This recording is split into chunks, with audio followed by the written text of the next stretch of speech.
어, 오늘 본문의 말씀은 지난주하고도 계속 이어지는 말씀이죠. 2주 전에 우리가 뭘 불라 그랬어요? 나팔. 나팔을 불 때 어떻게 크게 큰 나팔을 불라 이렇게 말씀했죠. 그리고 지난주에는 나팔을 부는 것처럼 우리가 하나님 앞에 큰 소리로 어떻게 해라 그랬어요? 외치라 그랬죠. 외치라. 외치는 자의 사명. 작은 소리를 하면 된다 안 된다? 안 된다. 크게. 그렇다고 남이 귀에 대고 크게 하면은 기청 터질 수 있으니까 그거는 뭐예요? 확신을 가지고 자신 있게 외치라 그랬죠. 예수님을 전해라. 자, 오늘은 이제 지난주 말씀 계속 이어지는 거예요. 그래서 3절에서 5절은 외치는 자의 소리, 6절에서 8절은 말하는 자의 소리, 9절에서 11절까지는 아름다운 소식을 전하는 자, 이렇게 쭉 연결되어 있어요.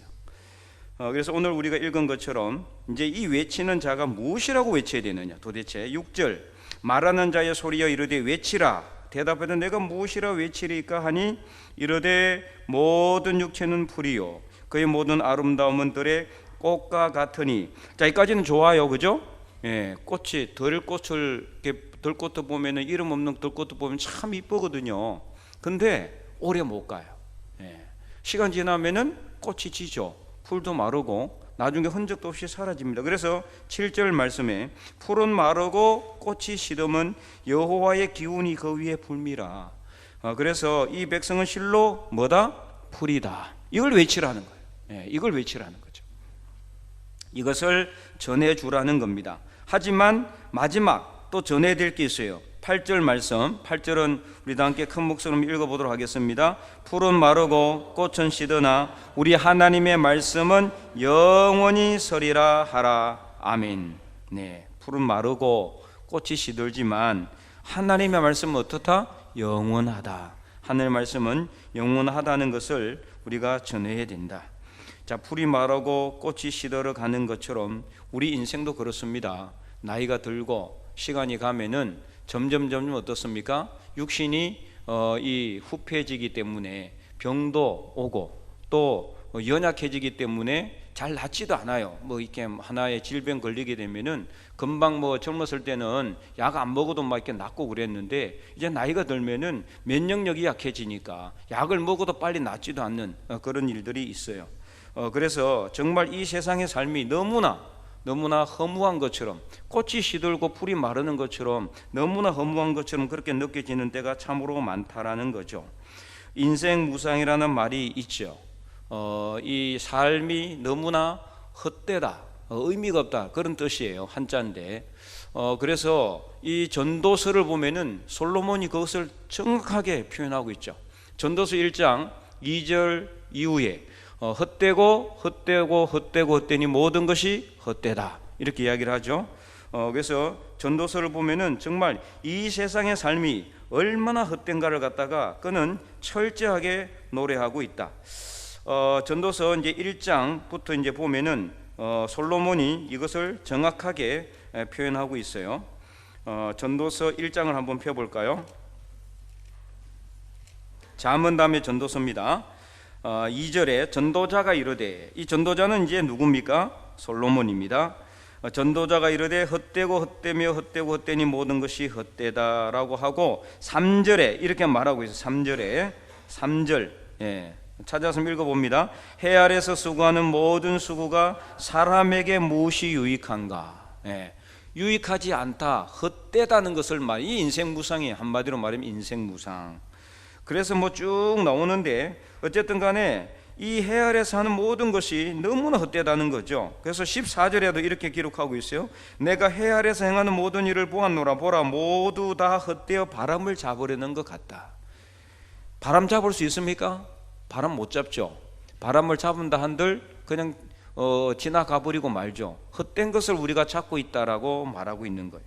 그래서 이 솔로몬은 이제 1장 2장에서 보면은 이제 이 솔로몬이 얼마나 부자였는가. 그는 정말 돈이 많은 사람이었어요. 이제 여러분들도 챗GPT를 딱 이렇게 해가지고 성경을 포함해서 이 세상에서 가장 부자 누구냐? 맨 1위가 솔로몬이에요. 솔로몬. 그다음에 뭐 아우구스투스 이제 로마를 갖다가 뭐 통째로 이렇게 다 이제 접수를 했으니까 뭐 세 번째는 뭐 미국의 석유왕 록펠러 뭐 이런 정도로 쭉 나와요. 지금은 이제 이번 2026년에 이제 아까 이야기했죠. 일론 머스크 2183조 잊어버리지도 않네. 2183조면은 여러분 아마 이제 이 돈을 가지고 부를 때도 평생을 못 될 것 같아요. 내 생각에. 그러죠? 2183조면은요 우리가 상상할 수가 없는 거예요. 상상할 수 없는 엄청난 부자입니다. 근데 솔로몬도 그 정도 부자였어요. 솔로몬이 진짜 솔로몬이 얼마나 부자인가를 청량하기는 힘들어요. 왜냐하면 그때의 시세하고 지금 시세를 비교 불가합니다. 비교 불가. 그때 이제 금 한 돈이 뭐 지금 얼마인지 그건 정확하게 확인하기 힘들어요. 왜냐하면은 이제 시간이 지났잖아요. 시간이 지났고 그가 받았던 세입금의 무게 뭐 이런 것들 보면은 어마어마하거든요.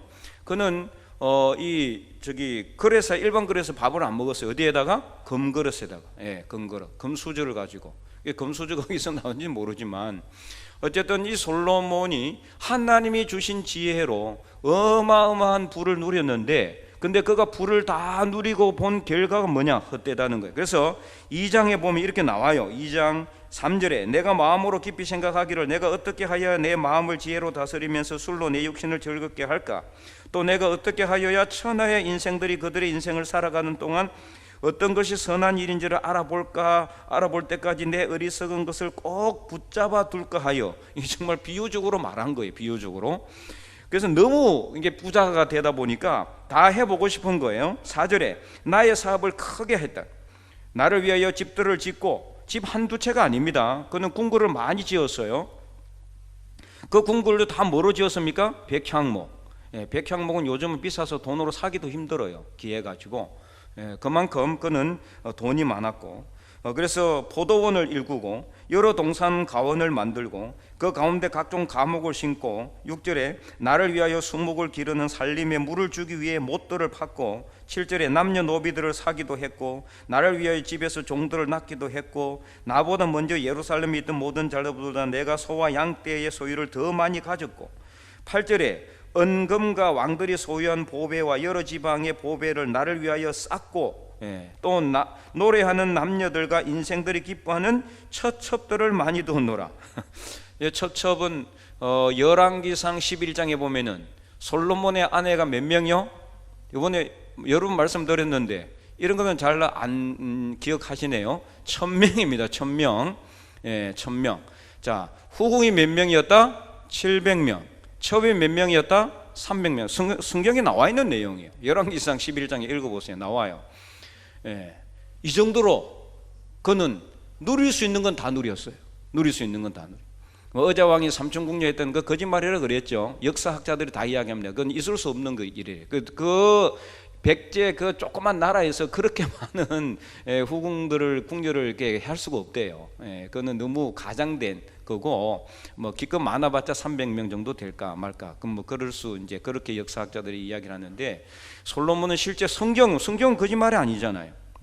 거짓말이 아니거든요. 있는 그대로. 그러니 얼마나 그가 인생의 낙을 누려봤을까. 솔로몬만큼 부를 누렸고 또 인생의 낙을 누리고 인생의 호라운 낙을 이렇게 즐거움을 누려본 사람도 없다는 거죠. 그래서 9절에 이렇게 이야기하고 있어요. 9절 2장 9절 내가 이같이 창성하여 나보다 먼저 예루살렘에 있던 모든 자들보다 더 창성하니 내 지혜도 내게 여전하도다. 그래서 10절에 무엇이든지 내 눈이 원하는 것을 내가 금하지. 그러니까 눈에 딱 보이는 거 이거 내 거 하면 자기게 되는 그 정도로. 이런 사람이 세상에 어디 있겠어요. 금하지 아니하고 무엇이든지 내 마음이 즐거워하는 것을 내가 막지 아니하였고 원하는 대로 다 했다 이거. 이는 나의 모든 수고를 내 마음이 기뻐하였다. 그래서 그가 얻은 결론이 뭐냐? 행복했을까요? 11절 2장 11절 표신문 한번 읽어보도록 하겠습니다. 그 후에 내가 생각해 본적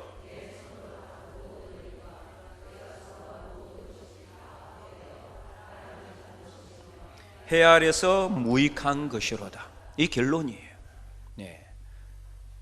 이렇게 인생의 낙을 그냥 누린 게 아니라 어마어마한 부와 모든 것을 할 수 있는 것을 다 해봤지만 다 헛되다는 것, 헛되다는 것을 그는 깨닫게 되었다. 그런데 이렇게 그가 헛되다는 것을 깨닫게 된 것은 어떤 상황이었어요? 하나님이 없는, 그는 말년에 하나님을 떠났습니다. 하나님 떠났어요. 그래서 그는 하나님을 떠났고 결국에는 그로 인해 가지고 죄가 이스라엘로 들어왔죠. 우상이 들어오고 그로 인해 가지고 그 다음 아들 르호보암 때 나라가 둘로 갈라지게 됩니다. 우리나라가 갈라진 것처럼, 북한 남한 갈라진 것처럼 북이스라엘과 남유다로 이렇게 나눠지게 되고, 지금은 이제 유다 지파만 남아서 이스라엘 나라를 이루고 있지만은 다른 지파들은 다 이방 백성들이 되어 가지고 서로 지금 물고 뜯는 그런 관계로 가게 된 거죠. 얼마나 참 비참한 겁니까? 형제들끼리 서로 싸우는 겁니까? 사실 쉽게 말하면은 자세히 본다 그러면은 그런데 이렇게 이 솔로몬이 모든 것을 다 누리고 다 누려봐도 아무것도 남는 게 없더라. 세상에서 삶이 그렇다는 거예요. 그래서 그는 6장 12절에, 전도서 6장 12절에 이렇게 기록하고 있어요. 내가 너무 많아가지고 이제 스크린에 띄우지를 않았는데 전도서 6장 12절, 전도서 6장 12절을 읽어보겠습니다. 시작. 헛된 생명의 모든 날을 그림자같이 보내는 일평생에 사람에게 무엇이 낙인지를 누가 알며 그 후에 아래서 무슨 일이 있을 것을 누가 능히 그에게 구하리요. 자, 여기서 전반부에 뭐라고 그랬어요? 헛된 생명의 모든 날을 그림자같이 보내는 일평생이라고 그랬어요. 이걸 인생 무상을 그대로 이 세상의 삶이 헛되다는 것을 한마디로 표현하고 있는 거죠. 헛된 생명, 헛된 생명의 모든 날 그림자처럼 보내는 일평생이라고 그랬어요. 그림자처럼 보내는. 그림자가 형체가 있습니까? 그냥 모습만 보이는 거예요. 모습만. 그림자는 원래 형체는 따로 있죠. 그림자는 그러니까 아무것도 아니에요. 그런 그림자 같은 삶을 살았다는 것을 솔로몬은 고백하고 있어요. 이것을 세상 사람들은 모를까? 알고 있지만은 다 잊어버리고 살아가고 있어요. 우리 인생의 삶은 하나님이 없이는 이런 헛된 삶을 살아갈 수밖에 없다는 것을 세상 사람들에게 알려주라는 것을 오늘 본문은 강조하고 있어요. 우리 인생이 풀이고 풀은 마르고 꽃이 시들어 버리는 것처럼 우리가 왕년에 뭔가 해도 결국에는 그때뿐이지 시간 지나면 아무것도 아닌 거예요.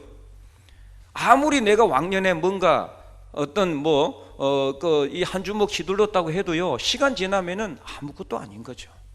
아무리 내가 이전에 권력을 많이 쥐고 높은 지위에 있다 할지라도 시간 지나고 나면은 그 역시 헛되다는 것을 솔로몬은 깨닫게 된 겁니다. 그래서 헛된 생명의 모든 날을 그림자같이 보내는 일평생이라고 솔로몬은 표현하고 있다. 이러한 이 헛된 세상의 삶이 하나님이 없이는 정말 너무나 무의미하다는 것을 말하고 있는 겁니다. 그래서 이런 상황 가운데 그럼 영원한 것은 도대체 무엇인가? 무엇이라고 오늘 본문은 이야기하고 있어요? 하나님의 말씀. 하나님의 말씀은 영원하다고 말하고 있습니다. 그래서 오늘 본문의 8절, 이사야 40장 8절 말씀에 풀은 마르고 꽃은 시들지만 우리 인생은 이렇게 날로 후패해져 가고 사라지고 없어지지만 우리 하나님의 말씀은 영원히 서게 된다. 그래서 마태복음 5장 18절 말씀에도 이렇게 기록하고 있습니다. 우리 함께 읽어볼까요? 진실로 너희에게 이르노니 천지가 없어지기 전에는 율법의 1.1핵이라도 결코 없어지지 아니하고 다 이루리라. 아멘. 하나님의 말씀은 영원하다. 그러므로 오늘 우리는 이 헛된 인생의 그림자 같은 이 세상의 삶 속에서 하나님을 우리 삶 속에 채워서 풍성한 삶을 살아가기를 원하고 이것을 안 믿는 사람들에게 부지런히 전하는 삶을 살아갈 수 있기를 바랍니다. 이게 바로 전도입니다. 그래서 안 믿는 세상 사람들이 헛된 인생, 그림자 같은 삶, 이 바람만 잡는 그런 삶을 살아가는 그런 것이 아니라 하나님을 믿고 영원히 사라지지 않는 말씀 속에서 하나님이 주시는 나라, 하나님의 나라를 상속받는 그런 삶을 살아갈 수 있도록 우리가 그들을 전도해야 되는 의무가 우리에게는 있는 겁니다. 우리는 지금 예수님을 믿고 이렇게 하나님 나라를 상속받기로 딱 예정되어 있는데 그럼 우리만 하나님 나라를 상속받으면 끝이냐? 아니죠. 우리 주변에 안 믿는 사람들, 가족 중에도 있고 자녀들 중에도 있잖아요.